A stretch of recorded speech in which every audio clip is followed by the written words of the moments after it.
Is Dr. Jane Morgan, Vice President of Medical Affairs at Hello Heart. First off, good morning.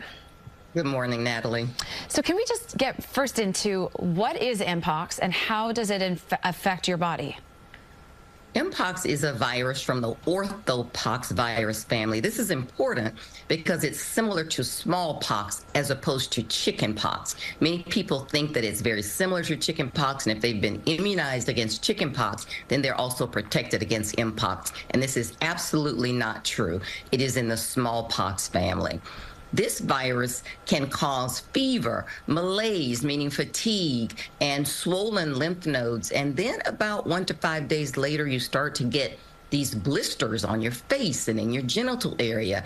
And those blisters really can be very pustular. They scab over time, but this takes several weeks. And so Mpox can actually be quite disfiguring for many, many weeks while you do have to isolate because it's contagious. And it sounds just awful. Why are we seeing this surge now, and how concerned should the U.S. be? Natalie, such a great question. We are seeing a resurgence of this Mpox in Africa, in the Democratic Republic of Congo, and it is a different clade is how we characterize these. It's a different clade than the outbreak that we saw at its peak in August of 2022. That was clade 2. This is clade 1. And it appears to be more virulent, more transmissible, and also more deadly. In fact, we've seen over 500 or so deaths in about 17,000 cases, which means that it is twice the death rate that we've seen in the previous clade.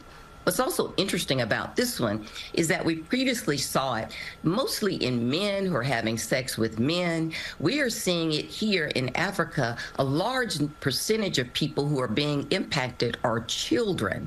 And we think this is because it is not only spread through sexual contact, it's spread through touch, contact with surfaces, bed linens, and many of these children in Africa have been displaced by war. They're living in encampments. They're unable to isolate. And so we're seeing it in a different demographic as well. And so for anyone who's in that area, traveling to the Congo surrounding areas, what are some ways people can protect themselves and as well as others from Mpox? Very concerning. The World Health Organization is very concerned. We now see it in Sweden. We have our first case in Sweden. It's only a matter of time before it's here in the United States. People who are at risk continue to be men who are having sex with men, transgender, binary population, but also people who are in commercial sex industries. By and large, the general public may not be at risk, but remember, once again, this is not only transmitted sexually. It can be also transmitted by contact, and it does live on surfaces for a period of time. So we absolutely want to be conscious of it, make sure that we understand what's coming. We need vaccines to be available.